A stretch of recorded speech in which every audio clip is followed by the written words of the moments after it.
रावण के पुत्रों का अंत। लक्ष्मण तथा अतिकाय का युद्ध। रावण के पुत्र अतिकाय, देवांतक, नरांतक, त्रिशरा, दारुक का वध। कुंभकर्ण की मृत्यु की खबर सुनकर लंकापति रावण अत्यंत व्याकुल हो जाता है। रावण को कुंभकर्ण की मृत्यु का विश्वास नहीं होता, उसे यह असंभव सा लगता है। रावण कहता है कि यह सत्य नहीं हो सकता। कुंभकर्ण स्वयं मृत्यु का दूसरा नाम है। ब्रह्मा, विष्णु, महेश भी कुंभकर्ण की मृत्यु का कारण नहीं बन सकते, फिर उसकी मृत्यु कैसे संभव हुई? अपने छोटे भाई कुंभकर्ण के मृत्यु से रावण बहुत अधिक दुखी होता है और उसे लगता है कि शायद असुर जाति का विनाश निश्चित है।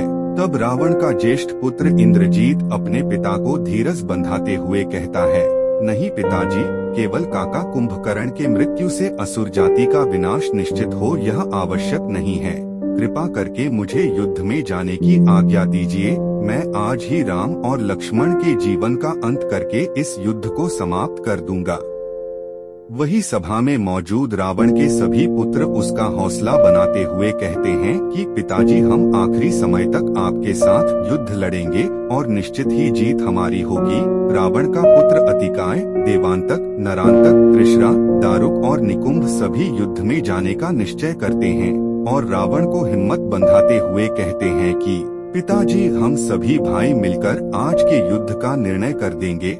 रावण की दूसरी पत्नी धन्यमालिनी का पुत्र अतिकाय कहता है कि आज वह राम के छोटे भाई लक्ष्मण का वध करके राम को अपने छोटे भाई की मृत्यु के दुख का एहसास दिलाएगा, जैसे उसने कुंभकर्ण काका को मारकर आपको दुख पहुंचाया है। यह कहकर रावण के सभी पुत्र अतिकाय, देवांतक, नरांतक, त्रिशरा, दारुक और निकुंभ आदि युद्ध भूमि के लिए प्रस्थान करते हैं। केवल इंद्रजीत रावण के पास रह जाता है, क्योंकि वह रावण का सबसे प्रिय पुत्र था, जिसे रावण खोने से डरता था। युद्ध भूमि में जाते ही अतिकाय लक्ष्मण को ललकारने लगता है। अतिकाय की ललकार सुनकर लक्ष्मण जी भी आवेश में आकर उसके सामने जाने लगते हैं, लेकिन तभी विभीषण जी उन्हें सूचित करते हैं कि भैया लक्ष्मण, अतिकाय बाकी योद्धाओं की तरह सामान्य योद्धा नहीं है। वह भगवान शिव से धनुर्विद्या प्राप्त कर चुका है और वह महापराक्रमी भी है। उसके बाद दोनों सेनाओं में फिर से युद्ध छिड़ जाता है। लक्ष्मण अतिकाय से युद्ध करने के लिए जा ही रहे होते हैं कि उससे पहले उनकी मुठभेड़ दारुक से हो जाती है। लक्ष्मण जी एक ही बाण में दारुक का सर धड़ से अलग कर देते हैं, जो कि अतिकाय के पास जाकर गिरता है। यह देखकर अतिकाय लक्ष्मण पर और भी अधिक क्रोधित हो जाता है और लक्ष्मण के साथ युद्ध करने लगता है। युद्ध में आया रावण पुत्र देवांतक महाबली हनुमान के सामने आ जाता है और दोनों के बीच में मल्लयुद्ध छिड़ जाता है। रावण का पुत्र देवांतक बहुत ही शक्तिशाली था, क्योंकि उसने देवताओं की शक्ति का अंत किया था, इसलिए उसका नाम देवांतक पड़ा था। लेकिन महाबली हनुमान की शक्तियों से अपरिचित था और इसलिए हनुमान जी उसे पछाड़ते हुए कभी गदा से तो कभी मुक्कों से उसकी हालत खराब कर देते हैं और अपनी मुस्तिका के प्रहार से रावण के पराक्रमी पुत्र देवांतक का वध कर देते हैं। युद्ध भूमि में अंगद और रावण के पुत्र नरांतक में घमासान युद्ध शुरू हो जाता है। दोनों योद्धा एक दूसरे पर प्रहार करने लगते हैं। नरांतक अपनी तलवार से अंगद के ऊपर प्रहार पर प्रहार किए जा रहा था, लेकिन बाली पुत्र अंगद बड़ी ही कुशलता साथ उसके सभी प्रहारों को अपनी शक्तिशाली गदा से विफल कर रहे थे और साथ ही में मौका पाकर अपनी गदा से उसको धूल चटा रहे थे। काफी समय तक युद्ध के पश्चात अंत में नरांतक भूमि पर गिर जाता है और अंगद उस पर लगातार वार पर वार करते हैं, जिससे उसकी मृत्यु हो जाती है। जहां दोनों सेनाओं में युद्ध चल रहा था, वहीं दूसरी ओर वानर राज सुग्रीव का सामना रावण की सेना के सेनापति अकंपन से हो जाता है। सुग्रीव क्रोध में अपनी गदा के एक ही प्रकार से सेनापति अकंपन का वध कर देते हैं। वहीं पर हनुमान जी रावण पुत्र त्रिशरा से मल्लयुद्ध में लगे हुए थे।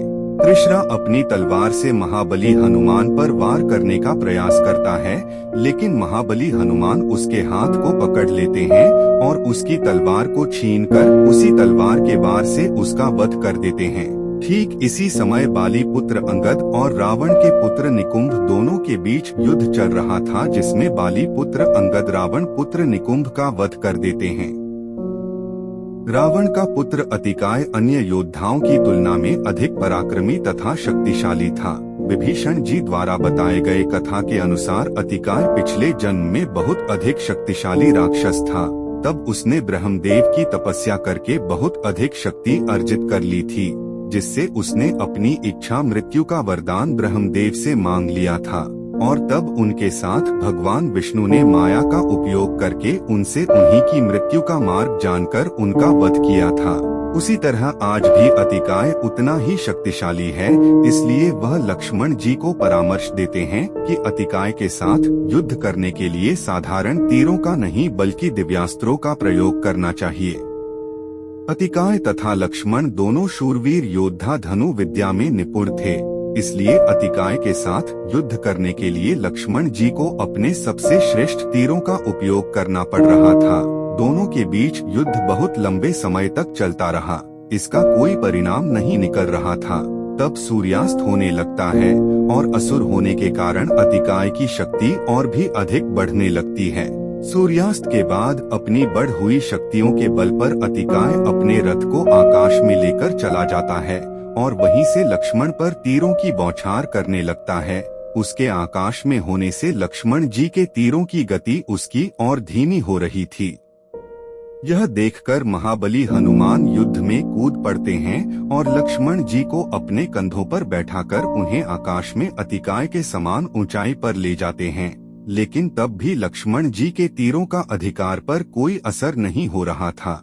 तभी ब्रह्मदेव प्रकट होते हैं और लक्ष्मण जी को बताते हैं कि अतिकाय की मृत्यु केवल ब्रह्मास्त्र से ही संभव है, इसलिए हे लक्ष्मण, आपको ब्रह्मास्त्र का प्रयोग करना चाहिए। ब्रह्मा देव का यह कथन सुनकर लक्ष्मण जी ब्रह्मास्त्र बाण का संधान करते हैं और उसे अतिकाय पर चला देते हैं। ब्रह्मास्त्र लगते हैं, रावण पुत्र अतिकाय आकाश से सीधा नीचे गिरता है और मृत्यु को प्राप्त हो जाता है। अतिकाय के साथ अपने इतने पुत्रों की मृत्यु की खबर सुनकर रावण शोक सागर में डूब जाता है।